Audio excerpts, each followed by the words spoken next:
Yo, what's going on, everybody? Welcome back to the Lunchline Podcast, the greatest podcast that you never heard. Okay. Hey, what up, man? It's Friday, man. How y'all feeling? How y'all doing, man? Thank y'all for tuning back in to the Lunchline Podcast. It is officially December. We have made it to the end of the year. So, with that being said, man, go ahead and give yourselves a round of applause and a pat on the back, man, for making it to the end of the year, man. It's December, man. Turn up, man. Hey, it's Friday, man. Thank y'all for tuning in to the Lunchline Podcast, in fact, the greatest podcast that you never heard. I would like to take a few moments to say that I love y'all. Thank y'all for rocking with me. Thank y'all for spending time with me. As always, man, y'all know on the Lunchline Podcast, man, this is a place where we treat ourselves and we don't beat ourselves. And we give thanks for the blessings that we have. We like to take a moment to think about all of the great things that do happen in your life. Not everything that's wrong. We give too much attention and too much focus to everything that's wrong. We need to focus on the things that are great about our lives, and we need to appreciate those moments and those things that really make our lives a blessing. You know what I'm saying? Like we know our problems are up and down and all over the place, but we have to be grateful for the wonderful things that do happen. There are some good things that happen in all of our lives. Regardless if you believe it or not, there is something in your life that you should be thankful for. You know what I'm saying? Don't always focus on your problems, you know, because that's a short way. That's like a narrow view, you know, a way of looking at life. You need to look at life from the other side. All of the blessings that you have.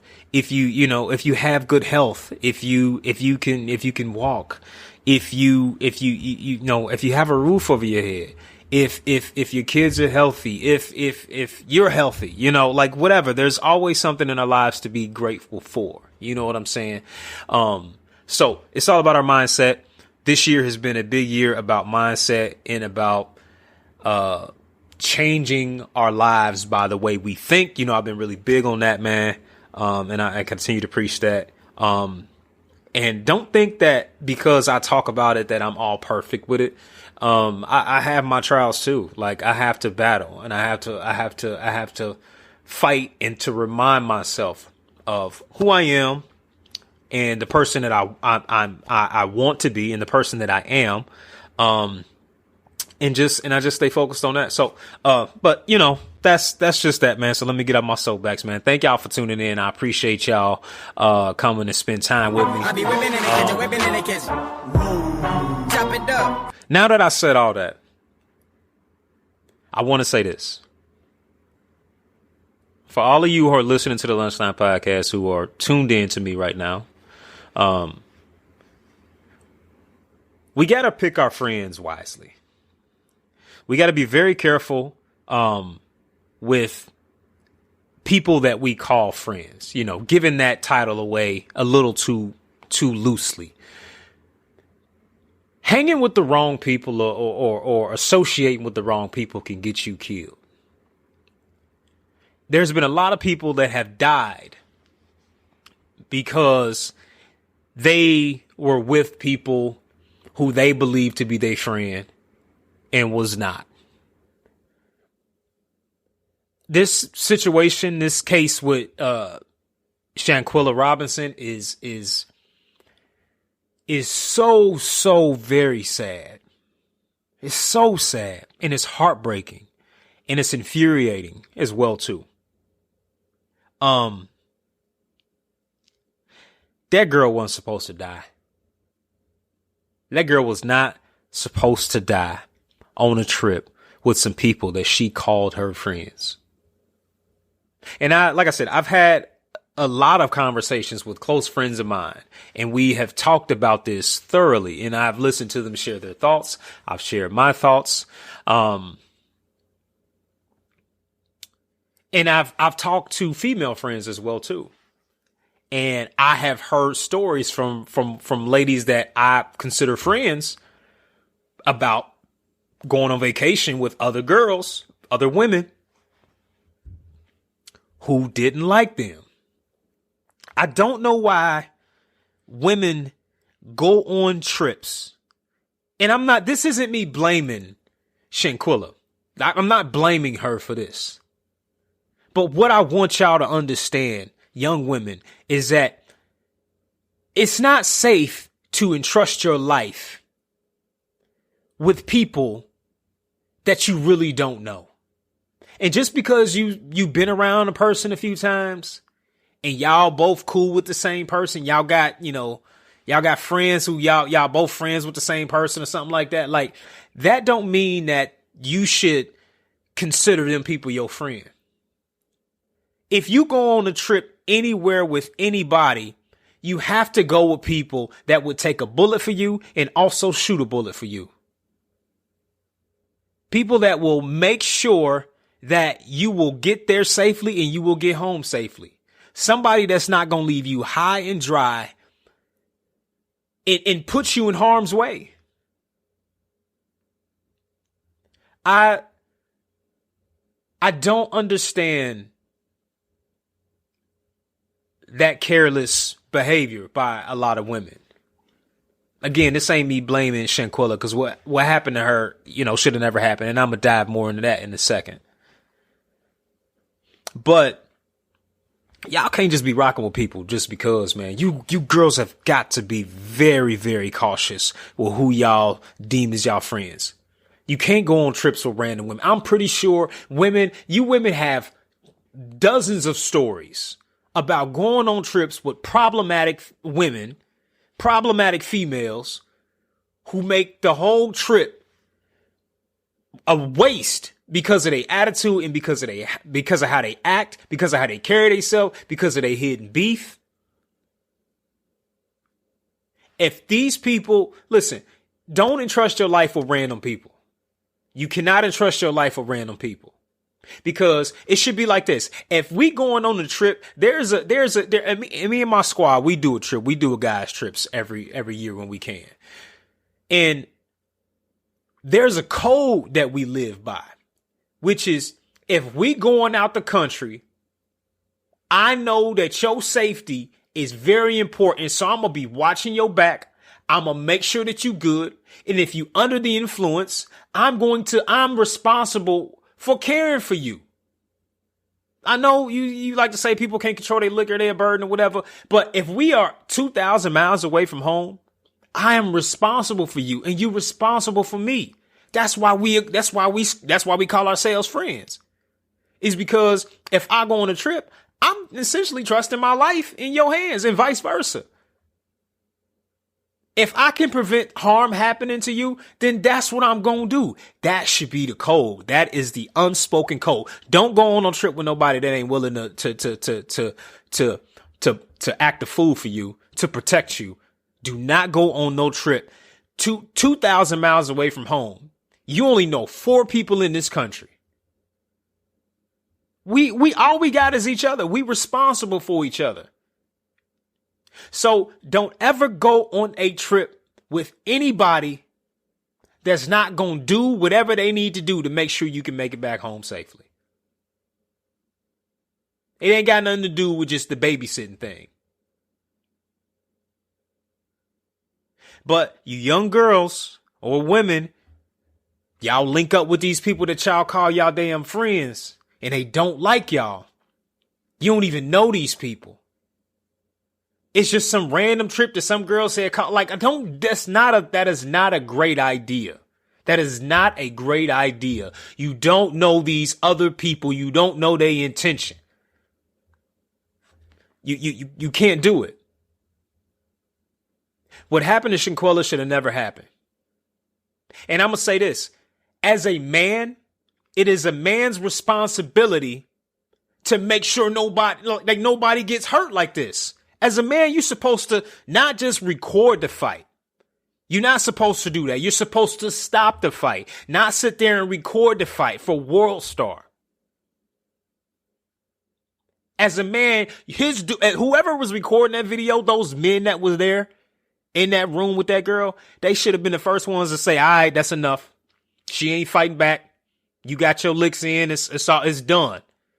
That's what should have happened. It's done. This is over with. She ain't fighting back. Y'all should have stepped in and y'all should have said something as men. That's your responsibility. Nobody should die on your watch. As a black man in a room with black women, no woman should die on your watch if you can help it. That's just what happened to that girl, man. It's the fact that, and when you think about the situation and you think about the details of it, there was somebody else. There were a few other people. I don't know if all of them, but there were some other people on that trip that knew that person, what's her name? The girl that was beating up on her, beating up on Shanquella. What is her name? I'm looking for the name. Give me just a second. Dejanay, I believe that's the name. Dejanay. I think that, hold on, give me just a second. Sorry, I'm looking. I had it pulled up here in just a second. Dejanay.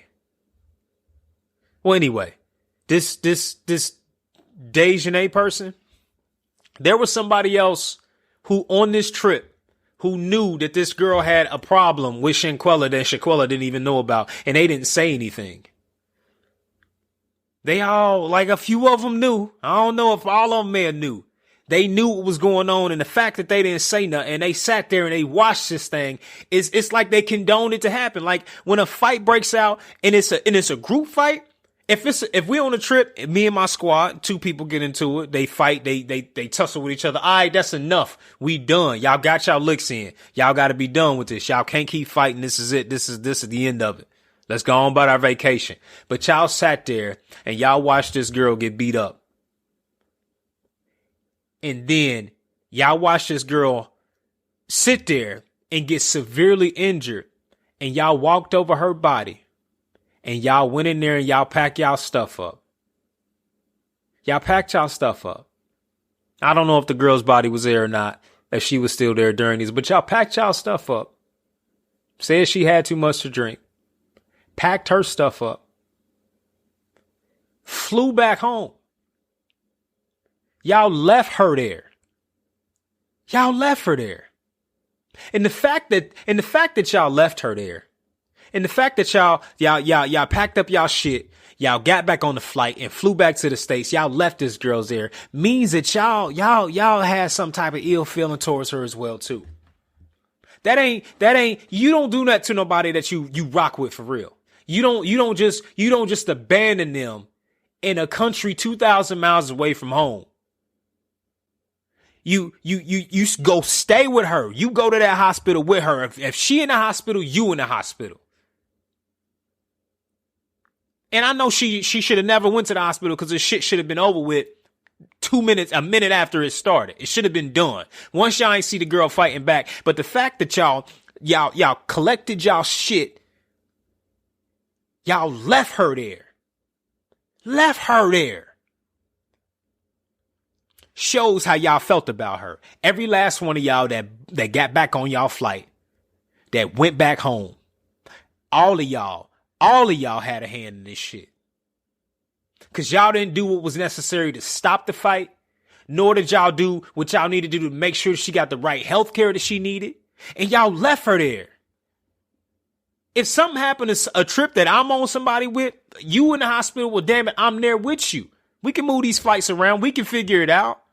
But the fact that y'all didn't means that y'all had some ill feeling towards her and y'all wanted to see her hurt, or y'all wanted to see her suffer like that. I can't see it any other way, because any responsible adult, you would hope, y'all in college, you would hope has enough sense to say, okay, she needs medical attention. We need to contact their family. We need to stay here to make sure that she good. That's how you know that she really didn't know them people that she called her friend. And they didn't really fuck with her like that. That is the honest truth. They didn't really fuck with her like that.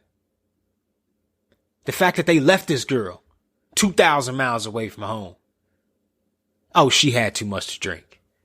She was sick. I don't know what was wrong with her. And y'all just seen this girl get beat up. And her daddy gets her body back, and she got a bruised eye and cuts all on her face. Like she done got the shit beat out of her. And you sitting there recording, talking about fight back.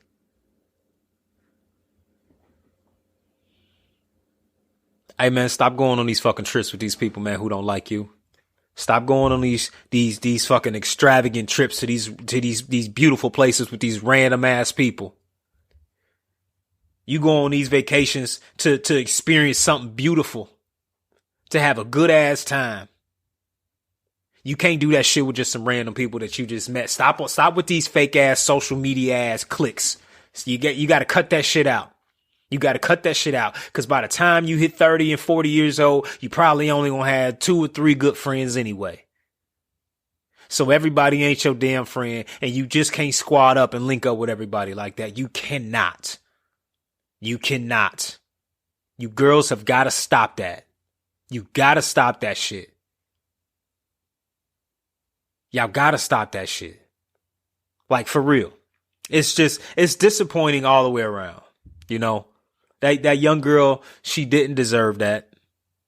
She didn't deserve to die by herself in a foreign country by the hands of some people that she called her friend or associates. Because you got people who are mentally messed up, who are evil, who are abusive, who are violent people who don't care. You can't entrust your life with these people. It's a damn shame, man. It's a goddamn shame. They let that girl down. Them men let that girl down. And everybody involved who booked a flight to go back home, who packed up their shit and didn't defend that girl and go see about her and stay there with her. Whatever charges they get, I mean, I don't know. They got to extradite it. I know Mexico, the FBI was looking into it. And they're calling it a femicide. And I know I just now found out what femicide is. But it's violence crimes that are committed against women, pretty much just because they're women. This has apparently been an epidemic for a very long time. And the percentage of crime against women just because they're women has been on the rise significantly for the last 20 years. But that thing that happened to her, Shanquella, is now being is they calling it a femicide. They calling it's the most extreme form of gender-based violence. And this is defined by the international murder of women because it's called the intentional murder of women because they are women. That girl was not fighting back, man. And normally in a fight, if you in a squabble and you got a disagreement with somebody and y'all thug it out and y'all fight it out, you let it be that. But they continue to assault this girl, man. They continue to beat on this girl. And she didn't, from the clip that we saw, we only saw about a few seconds of it. We didn't get the full. I'm pretty sure whoever, if they got a hold of their phones and they wasn't able to scrub them clean or something like that, I'm pretty sure that forfeited. We only got a few minutes of it, so we only got to see, and it was brutal. It's brutal, especially when somebody ain't fighting back. So what happened right there in that clip probably went on for 10, 15, 20, 30 minutes. Who knows? Who knows? That girl wasn't fighting back. She wasn't trying to fight back. She was defenseless. They said fight. She said no. Like, no. That's her surrendering. Like, yo, like, okay. Like, I got your point. But you got these angry, evil people. That wasn't just no random, you dropped a bottle, you dropped my $2,000, you dropped my $200 bottle of alcohol, I wanted to squab this out, or you said some foul shit, or we had some, that wasn't that kind of fight. That wasn't that kind of fight. That person who was beating on that girl had some feeling, some ill will in her heart before then. You know, and I don't know the full backstory, but like that ain't like no shit that you don't generate that kind of rage just off of like a random situation. That's something that's built up over time or a span of time. I don't know how long, but that type of rage, that type of beating that girl received that she was putting on Shanquella, that's something that was brewing on the inside. That ain't just like no random shit. That ain't just like a random fight, an impromptu fight. Like we just got into a squabble. That wasn't that. That was built up anger and rage. Whatever evil in her heart that she had towards Shanquella, she let it out. She let it be known in that moment. But it never should have happened. And those men should have stood up and stopped that fight and put an end to that. Like, yo, this is it. That's enough. That's enough. But you got these new age Negroes who think it's cute to watch women fight. Like, I'm sorry. Women fighting outside of boxing, professional boxing, women fighting has never been an exciting thing for me. Like, I hate seeing women fight. I hate seeing women brawl like that. You know what I'm saying? It's just something that's just like, I just can't get with. Like World Star videos, women fighting and just random club fight. Like I don't like it. Like I hate to see it. Like I absolutely hate to see it. Like that's the truth. Hold on, I'm getting feedback.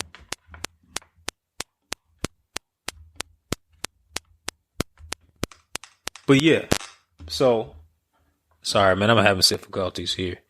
Hopefully y'all can hear me. I think I got a shortage. All right, I think I might have got it. Okay. But yeah, I just that's just that. It shouldn't have happened. That should have never happened. For real. Bruh. So LeBron James said something at a press conference the other night. And I was actually surprised that LeBron actually said anything to the press like this. And it was in defense of Kyrie. And he pretty much asked the media, like, man, I'm surprised that y'all ain't asked me nothing about Jerry Jones' racist photo of him protesting and black students entering his high school in the 1950s. Jerry Jones was in the crowd, or he was amongst the mob that believed that segregation should remain intact. And he didn't believe, because he just was not there. It was that culture, that environment he was raised to be that way, Stephen A. He was raised to be that way.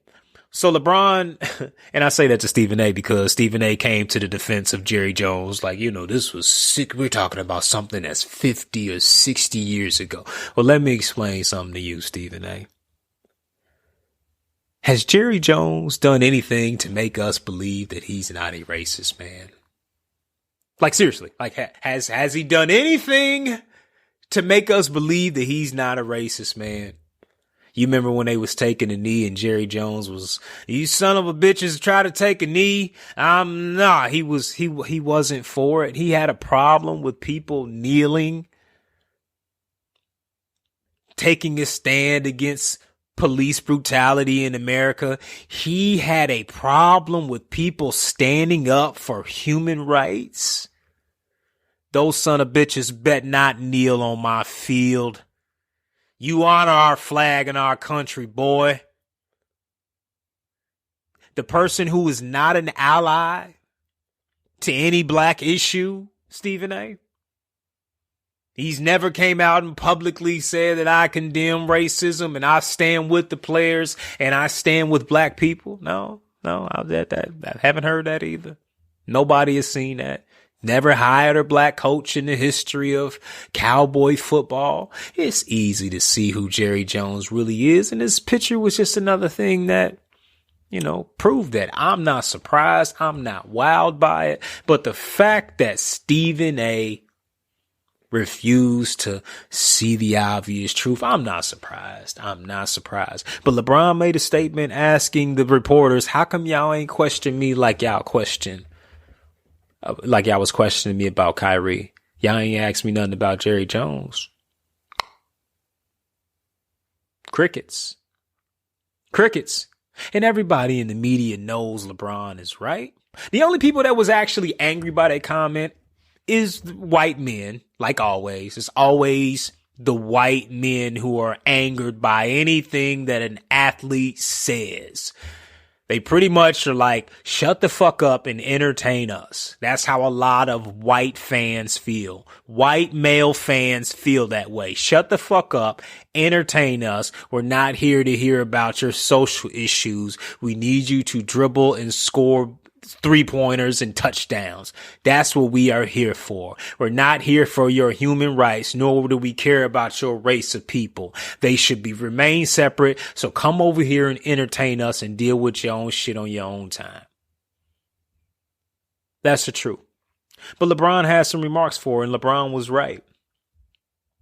And I just I can't sit around anymore and call some of these ex-NBA players, likable guys or guys that I like simply because they just ain't got no backbone. Like they ain't got no backbone. They so quick to condemn and call Kyrie idiots after everything that they seen us go through, after everything that they see black people go through in this country. But because these athletes or some of these black athletes who have reached these, they super rich, they're wealthy, they're in the elite class. They're different from you and I because they have the wealth. They have the access to the people. Their lifestyle is different. I assume, Shaq is a good guy. You know what I'm saying? I assume that. But we can't assume that somebody's a great person simply because they give people money. In all factuality, when you looking at it, if a man is worth $100 million and he spends a few $1,000s a day on people, that's the easiest thing he can do. If you have a lot of something, you give that away, that's the easiest thing for you to do. If I got 42 houses and I give 2 or 3 away to family members, it's easy for me to do. Why? Because I have an abundance of things. I have an abundance of money. That's the easiest thing for me to do. But if you ask these shook Negroes, if you ask them to speak up and to be a voice against injustice, to stand with your people, to actually really look at what your fellow NBA colleague is saying, Kyrie's saying, listen, it's hard for me to be racist. It's hard for me to be anti-Semitic. Because I know who I am. I'm the real people of Israel. I'm a real Jew. It's hard for me to be how I'm gonna be anti-Semitic against myself? Y'all know what he's saying. Shaq knows the movie. You know what he's really saying, and you ignore it and you call him an idiot. And we supposed to be impressed because they buy MacBooks for kids. That's the easiest thing for you to do. You buying toys, but when I need you buying toys and giving away money, but when I need you to stand up for me and my human rights, you can't say nothing. You can't say nothing. So I'm supposed to believe you ride with me because you dropping a few dollars? But I can die in the street. The same kid that you buy toys for can die in the street. But you can't say nothing. And we running around here and we thinking they free. We thinking they free because they have access to jets and they can fly and go to Cabo and go to, they can go to, all of these really fancy, extravagant vacations and yachts, and they can do all of it. And they can pop bottles and do all of the fun stuff. They can do all that, but they ain't as free as we think they are. They ain't got the freedom to say what they want to say.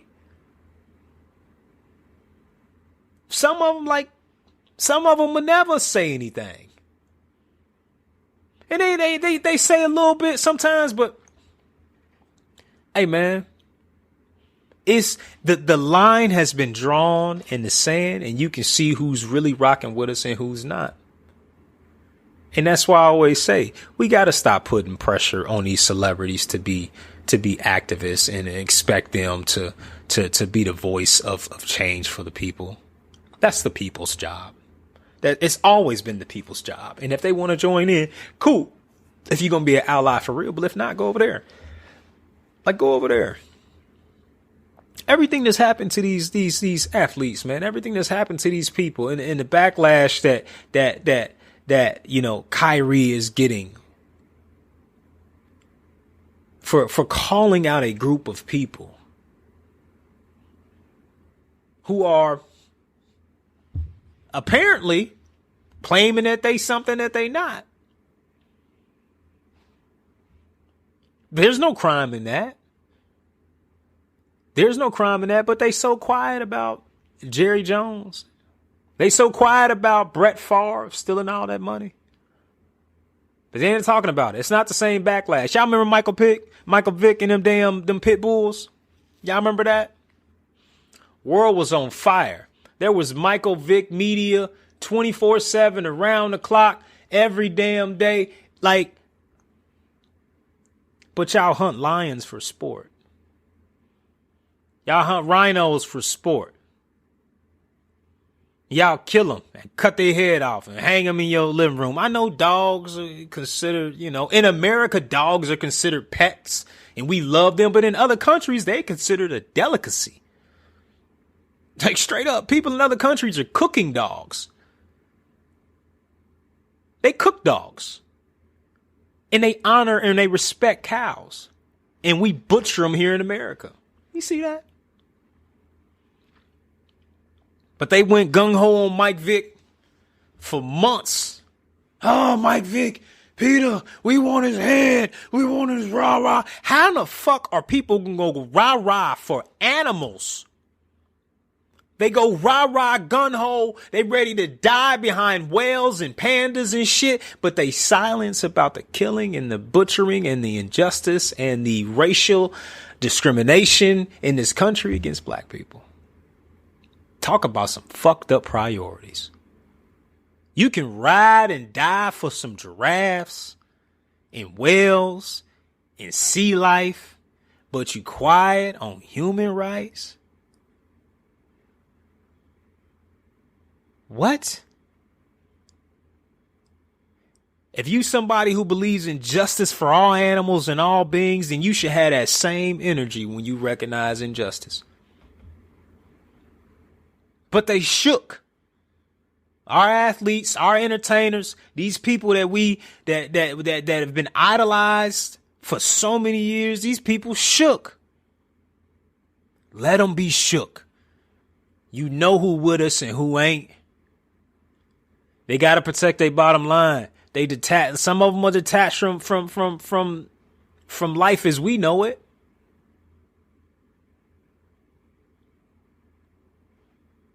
You know? And it's a damn shame, man. It's a damn shame. If they know all they got to do is elevate a few of us and tell us now, listen, you gonna work in this job. You got to make sure you behave. You got to make sure you adhere to what we want you to do. You better follow the rules. You better follow the rules here. We gonna take that job from you. And then we say Kanye say, well, damn, was slavery a choice? I mean, is it a choice? It's looking mighty choice-ish right now. But I was very surprised to hear LeBron say that. I wish he would say more, but it's kind of cool that he said that. And he posed that question. What Bron is really trying to say is you motherfuckers are some hypocrites. Y'all are hypocrites in the media, and it's proven that. And anybody that's a sports fan and anybody that watches television and pays attention to the news should understand that black people are always going to be demonized to the highest degree. It doesn't matter if you Kyrie. It don't matter if you Mike Vick or George Floyd. If you black and you commit a crime, you are going to be butchered. You're going to be destroyed in the media. You're going to be seen as a demonic demon, hellion, family butchering beast. That's what they consider you. That's how they handle us in the media. It's always it ain't the same energy. And y'all hypocrites, and they know it. But they know it. See, the media isn't doing something that they don't already. They own script of what they've been told to do. They understand that stories of black people being violent it garners more news attention. They understand that. They know that. It's not like this, like, oh, we didn't realize we were doing this. No, they know that. They know that selling news stories of black people fucking up, it garners more attention, and it puts a fear-based consciousness into a lot of its white viewers in white America that believe that some big black man is going to kick in their door and come snatch their kid and eat all their cookies. Like, that's what they believe. That's what they believe. We gonna break in their house and we gonna steal all their food, take all their stuff and pillage and rape and like that's what they sell. That's what they sell. Is black crime is more popular in the media because they control the news stories. They are giving news to the people in America that listen to them. They are curating news stories for those people. They have an audience. They have a target audience, and they understand the type of news and media that their audience wants to see. They know that. They know that. But they just being on cold, man. But you got people like, Charles Barkley and all of these other people, man. Like they ain't really riding, man. They not riding like that, man. They shook. But the line is being drawn in the sand, and we see who on what side. You know what I'm saying? Like, we see who on what side, and we see who really riding with us and who's not riding with us. These some shook Negroes, bro. They shook. They can't say nothing. You bet not say police and just you better not open your mouth. Hey, but big shout out to Jason Williams. Yeah. Jason Williams, man. Ex-Duke star. Hey. Hey. Lot of respect for that guy because he said, I want Jerry Jones to publicly denounce and renounce and shun racism. This is what I need Jerry Jones to do. Now, you remember the list? They gave a list to Kyrie, the Kyrie list. Oh, we need you, boy. You gonna step out of line? We need to make sure you understand that you know how to, you gonna fall in line and play your part. So here's a list of things that we need you to do to prove that you gonna be a good boy. You gonna be a good boy. I want you to come in here. You see this list? I want you to say publicly that you were wrong. Now that you said that like a good boy, I want you to make sure you can sit down with me and talk to me, and you can prove to us and remind us why you were wrong and why you gonna never do it again, boy. Yeah, I'm a buck break you, boy. This is what they're telling Kyrie. That's how serious that is. That's how serious that is. And you other black sports analysts and ex-athletes, man, on y'all podcasts and all of these people, man, y'all sitting over here and y'all acting like y'all don't know what the fuck is going on.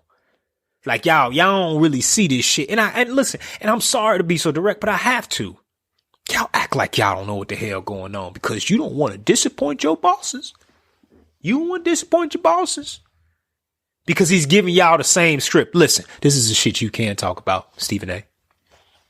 Don't you ever open your mouth to say nothing crazy. Okay? You understand who you work for. But this is what then they do's hearts, man. And I To live in a time to where we supposed to be the land of the free and the home of the brave, and you can't say what you want to say for fear of retaliation of your bosses. You can't make them mad. Take your little money. Keep giving you little gifts and the stuff that you can do that's acceptable to your bosses. Your bosses they approve of you. You can do that. You can give away money and give away turkeys and stuff like that, but don't you publicly open your mouth against none of us. And you got, a few days ago, you had, what was it? 15, 16 Jewish men who were running a sex trafficking, organ trafficking ring. Oh my gosh. Yeah, we don't hear nothing about that. They ain't getting the same coverage. All of that stuff with Epstein and them and that island and all of that. And we ain't talking about the people that was on that island. All them friends that's connected. Ain't nobody curious about this. Old girl just got time for apparently being an accomplice. The one who was setting it up, who was organizing and structuring all this stuff on Epstein Island. They gave her time. Who was her clients though? Don't that make you wonder who's her clients? This hush hush boy, they paid that one off. They made sure that didn't go no further. We didn't look any further into that to see who was actually on the list. She knows who was on the list, but she also knows that she will lose her life if she says anything. But America can't sit back and connect the dots with this. You got Balenciaga and all of these people, man, all of this pedophilia shit that they doing, man, and ain't everybody acting like everything okay? They do shit right in front of our faces. Cause they calling us stupid and just like they ain't gonna do nothing. They too dumb to even do anything. So we can offend them. We can put in subliminal messages. We can have murderous pedophilia imagery, advertisements with kids and fucking, you got BDSM. Is that right? The exotic sexual leather put on stuffed animals and shit like that. You want to sell it and you calling it fashion? These people sick, ritualistic, man. Beasts, man. That's what a lot of them are. The same media. But it's a new day coming, man, and the people are rising up. The people are getting their own. The people are buying land. The people are supporting each other's business. It's a new day, man. It's a new day, man. But this is the Lunchline Podcast, man. I appreciate y'all time. I pray that y'all have a great rest of the week. Well, I declare that y'all have, or I say that y'all have, prayer, whatever. But anyway, man, thank y'all for tuning in, man. Lunchline Podcast, man. Y'all have a great rest of the week, man. Take it easy. Many blessings to you, man. And be safe out there. Peace.